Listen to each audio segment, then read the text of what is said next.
எனதருமை நண்பர்களே, உங்கள் அனைவருக்கும் எனது இனிய வணக்கங்கள். இதுவும் பார்த்தீங்கன்னா, ஒரு விழிப்புணர்வுக்கான ஒரு பதிவு தான். இந்த தங்கம்னு பார்த்தீங்கன்னா, ஒரு மேனேஜர் ஒரு பேங்க்ல இருக்கிற தங்கத்த அடமானம் வைக்கிறாங்க இல்லையா? எல்லாம் பேங்க்ல போயிட்டு லோன் வாங்குறோம் இல்லையா?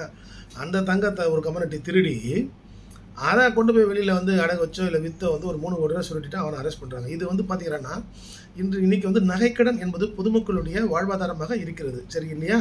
அதில நடுத்தர மக்கள் அவங்கவங்க தேவைகளுக்கு ஏத்த மாரி 1,00,000, 2,00,000 வைக்கிறவங்க இருக்கலாம்.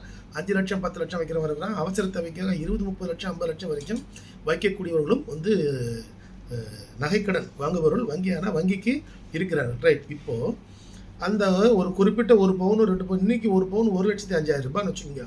அந்த 1 பவுன் வாங்குறது ஒரு நடுத்தர ஒரு வர்க்கத்திற்கோ அல்லது ஒரு ஏழை குடும்பத்திற்கோ அது எவ்வளவு பெரிய ஒரு ஒரு ஒரு சிரமமான ஒரு கஷ்டமான ஒரு விஷயம். அந்த நகையை ஒரு வங்கியில போய் அடகு வச்சா, அந்த நகையை ஃபார் எக்ஸாம்பிள் அந்த வங்கியிலிருந்து திருடு போய் விடுகிறது என்று வைத்துக் கொள்ளுங்கள். அதில் இதே போல் திருடிட்டான், ஒருத்தன் திருடின்னு போயிட்டான். திருடி அந்த நகையை உருக்கி வேற எங்கேயோ வித்துட்டான். ஸோ போலீஸ் கேஸ் ஆகுது. அப்போ அந்த வங்கியை அந்த நகையை அந்த நபருக்கு யார் கொடுக்க வேண்டும்ன்ற வங்கி தான் கொடுக்க வேண்டும். ரைட்டு. இது வங்கி எப்போ கொடுக்கும் பார்த்தீங்கன்னா, வங்கி எனக்கு எனக்கு எனக்கு தெரிஞ்சு வங்கி இது போன்று திருடு போய் இது மாதிரி இன்சூரன்ஸ்லாம் கிளைம் போய் நகைகளை கொடுத்ததாக எந்த ஒரு பதிவுகளும் கிடையாது. அவங்க தான் கொடுக்கணும். But it will take some years. அதில் இவன் இருப்பானோ இல்லாமல் இருப்பானோன்னு தெரியாது. ஆனால் இதெல்லாம் பொதுமக்கள் அன்றாடம் எதிர்பார்க்கின்ற daily day to day face பண்ணுற டிஃபிகல்ட்டிஸ். ஒரு நகைக்கடன் வாங்குவதிலும் கூட ஒரு என்ன சொல்லுவாங்கன்னா, அரசு வங்கிகள்லேயே ஒரு நகைக்கடன் பெறுவதிலே 1000 சிக்கல் இருக்குது. அந்த 1000 இப்போ ரிசர்வ் பேங்க்லாம் 1000 கண்டிஷன் போட்டான் அதில்.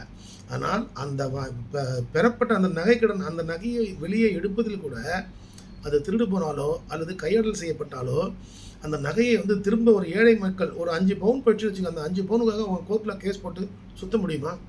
ஸோ வங்கிகள் தான் அரசு அந்த வங்கிகளை என்ன சொல்லுவாங்கன்னா, அந்த ரிசர்வ் பேங்க் சூப்பர்வைஸ் பண்ண ரிசர்வ் பேங்க் இன்னும் கூட அதுக்கு என்ன ஸ்ட்ரிக்டான திருடு போகாமல் இருப்பதற்கோ அல்லது மிஸ்யூஸ் பண்ணாமல் இருப்பதற்கான ஒரு நடைமுறைகள் மிக கடுமையாக்கப்பட வேண்டும். ஏன்னா பொதுமக்களுடைய வாதாரமே போய் எத்தனை பேர் வெளியே சொல்ல முடியாமல் ஏன் கடனை சூசைட் பண்ணுறான். அந்த கடனுக்கு பின்புலத்தை அப்படியே ஆராய்ச்சி பார்த்தீங்கன்னா இந்த மாதிரி நிறைய இருக்கும்.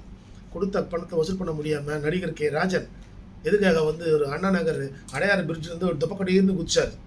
ஸோ அவர் வெளியே 20 கோடி ரூபாய் கிட்ட கடன் வசூல் பண்ண முடியாமல் தானே செத்தார்.